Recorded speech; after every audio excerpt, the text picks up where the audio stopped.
Chapter 30. Since I joined the Knights, the team could do no wrong.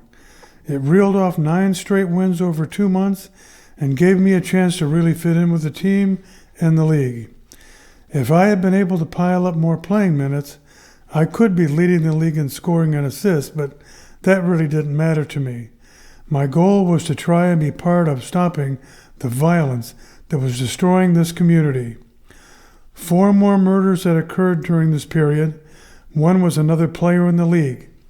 It was becoming clear that there was clearly something wrong with some of the players in this league, and that was not counting some of the murders that were happening in other parts of the city. The Knights had another game coming this evening with the last place team in the league. It was going to be a late game, which usually started around 9 p.m. Most teams didn't like playing that late at night. The usual arrangements were made with Sergeant Jenkins with full surveillance across the street. I had just come back from class and decided to call home. Dad answered the phone. "Hey, son, how are you?" said Dad cheerfully. "Your mom must keep bugging me to call you for a couple of days. Seems like I keep missing you." "I'm okay, Dad," I said, keeping awfully busy with school. Kind of hard at first getting back into the grind of studying again, but I've settled in now, I guess. How's everybody back home?" "Everybody back here is fine," said Dad. "The team is doing great. First place by 10 games, if you can believe it. Billy is just tearing up the league. He is a perfect 7-0 with an ERA under 1.5 and is hitting over 360. The guy is just making everyone on this team work so much harder trying to keep up. Reggie and Tavi are tied for the league in home runs and RBIs, and Reggie has really been hitting the ball crazy. They both have 22 home runs. This is all very hard to believe coming into July playing this well. Even the boss has come up to see the team play." "You're kidding," I said.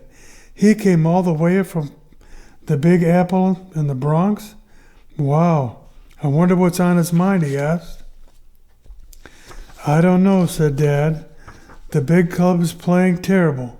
Last place in the AL East, 14 games out. And from what I read in the box scores, their defense stinks and they lead the league leaving men on base. The boss is not happy." "Dad, you don't think he's mad enough to bring up some of your players from the Monarchs, do you?" I asked. "Just because some of these guys are having good years doesn't mean they're ready to make it to the show."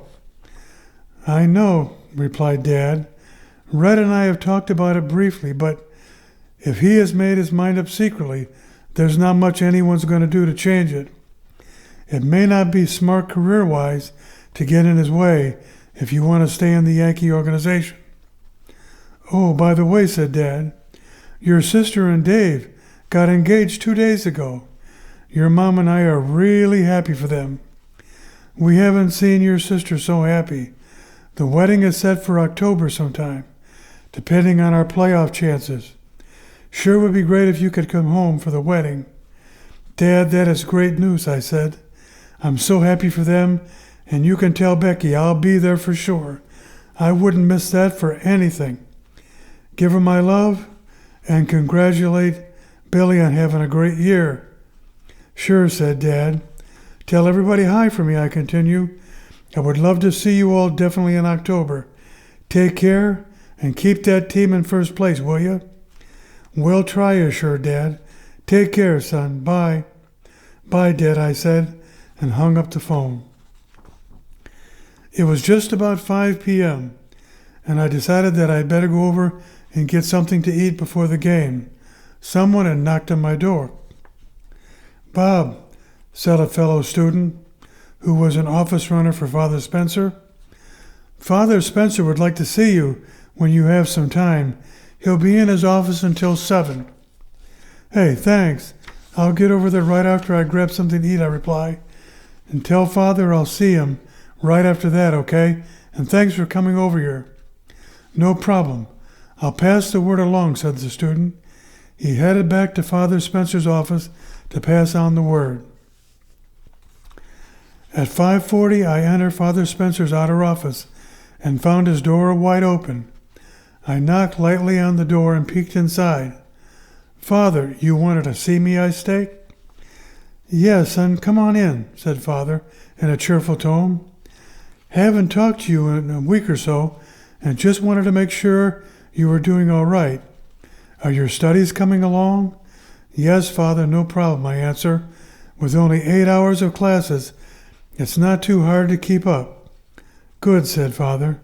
"I hear the basketball team is doing quite well with you on it. Detective Sergeant Jenkins fills me in all the time, you know." "Yes, the team is doing pretty well," I reply. "A pretty good bunch of guys.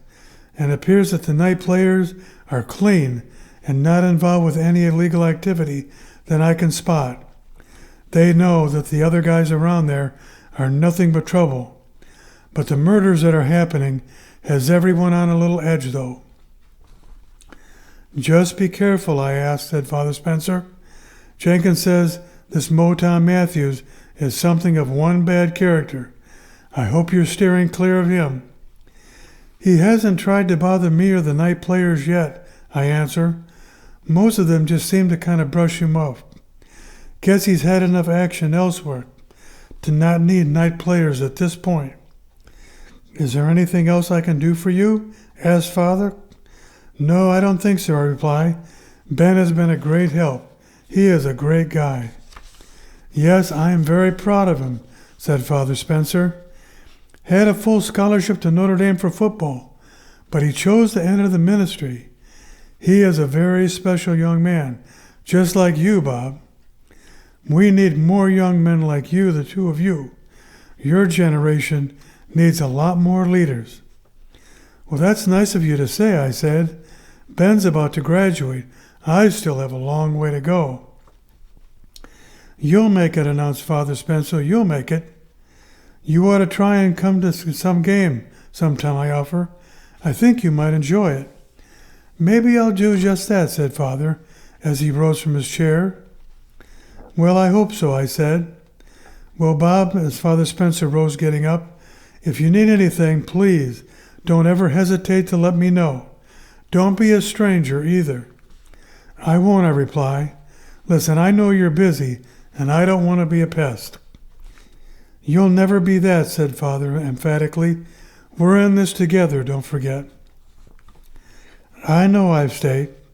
"Since I've been up here, it's a different feeling that I have. It's kind of hard to explain. Kind of an inner peace, a calmness. I've never had that before." "I know," said Father. "Those who are truly called feel the same way. Everything just seems to fall into place. You'll be fine. Good luck tonight."